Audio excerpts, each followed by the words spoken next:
Hello, konnichiwa! Are you ready for another adventure for today? Halika at sumama ka na. Wag kang bibitaw. For sure ay mag-i-enjoy tayo dito kasi dito tayo pupunta sa taas ng bundok na ito. We are going to go to an amusement park on the top of the hill. It is called Sun World Bana Hills. At papunta pa lang doon ay sobrang ganda na ng dinadaanan guys. Makita nyo naman na both sides ng daan ay puro yellow na flowers na ito. I'm sorry, I don't know the name of the flowers. Paki-comment naman po kung alam nyo.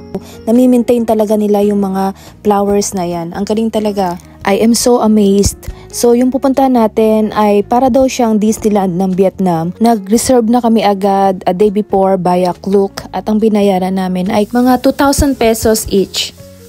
And as you can see, entrance pa lang ay sobrang nakakamangha na talaga. Grabe dito guys, ang ganda, para ka nasa Disneyland.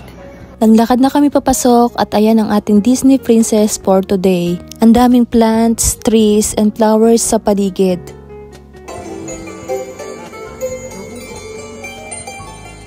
So since it's on top of the hill, kailangan natin sumakay ng cable car, not once but twice. It is said that it is the longest cable car in the world.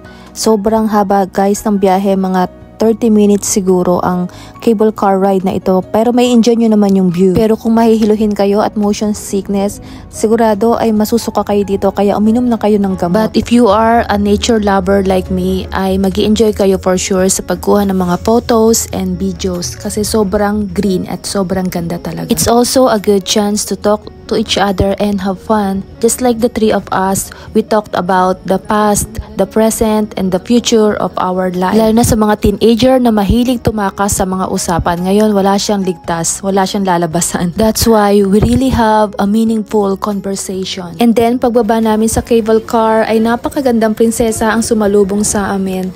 Sobrang ganda niya talaga and pupunta siya sa garden. Hindi ako makapaniwala na mayroong ganitong kagandang amusement park dito sa Vietnam. Kaya naman talaga in-enjoy namin at sinulit na namin ang pagkuha ng pictures. This is so amazing guys. Nakikita ko sa inyo. Tingnan nyo, grabe. The Golden Bridge.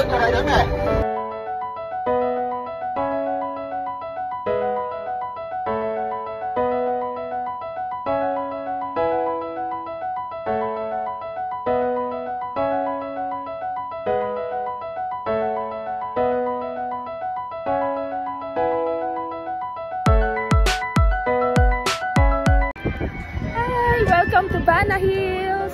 Bana Hills video. Do desu ka Bana Hills? Do desu ka Hama-chan? Sugoi. Totemo kirei desu yo. Chan, do desu ka Bana Hills? Просто я везде в каждом городе. Amazing. Pag nasa malapitan ka na niya ay sobrang gigantic talaga nila. Titingnan mo siyang isa-isa at iisipin mo kung paano nila nagawa yung ganyan. Ang galing-galing talaga nung nakaisip nito at inimagine ko kung paano kaya nilang nagawa yan. Siguro sobrang hirap ano. By the way, after that ay pupunta na tayo sa second stage ng ating adventure for today. Sumakay ulit kami ng cable car papunta naman sa French Village kung saan nangyayari yung different concerts at yung mga different kinds ng attractions. At ayan, bumungad na nga sa amin agad yung sobrang ganda ng mga structures dito. Ang daming castles at saka mga French-inspired buildings. Yung mga turista dito ay halos nang galing sa iba't ibang bansa. World class talaga ito, so let's enjoy the view.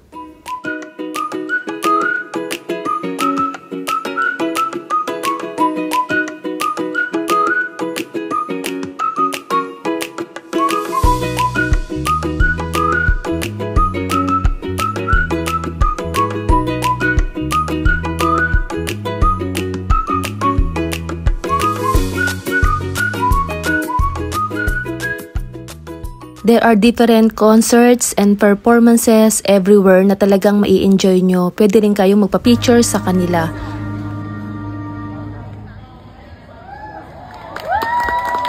Pagdating naman sa pagkain guys ay you name it and they have it.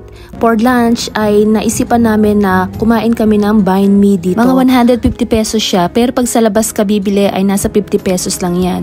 Pero sobrang sarap guys, tsaka tinry ko din itong mga drinks nila na halos ganun din naman ang presyo.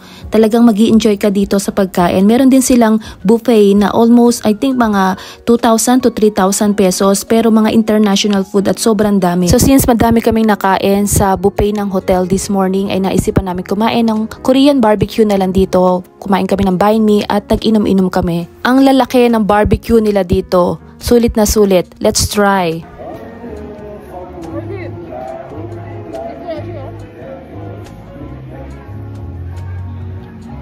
Kahit hindi ako mahilig sa pakchi, ay tinry ko tong banh mi na may pakchi. Pero talagang masarap talaga yung meat nila. Para siyang tocino at meron siyang parang liver spread at hot sauce. Masarap talaga guys. Fast forward, after namin kumain ay naglakad-lakad ulit kami at naghanap kami ng mga attractions na pwede sana namin masakyan. Pero yung nakita lang namin ay meron silang mga 3D na attraction, cinema. At yun ang pinuntahan namin dito. Nandito siya sa loob ng castle na ito. So manunod lang kayo ng mga 3D or 4D na short story na nakaka-excite kasi gagalaw-galaw yung upuan. At natutuwa ako dito sa Vietnamese na to kasi natatakot siya or siguro feeling niya puro malalaking tao yung nasa harapan niya. Kaya medyo kinakabahan siya habang nag-i-explain.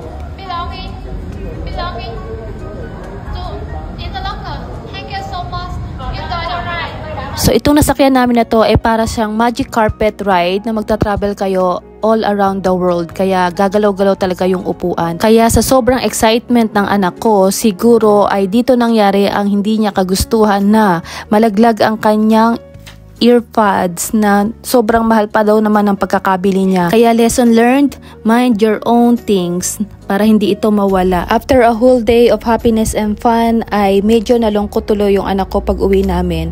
Pero sinabi ko sa kanya na don't worry kasi bagay lang naman yun, mapapalitan naman yun. Pero ang importante ay maging lesson na ito sa iyo to be careful all the times and to protect your belongings. By the way guys, hindi lang pala gigantic hands ang makikita natin kundi andito pa pala yung putol na ulo, putol na paa.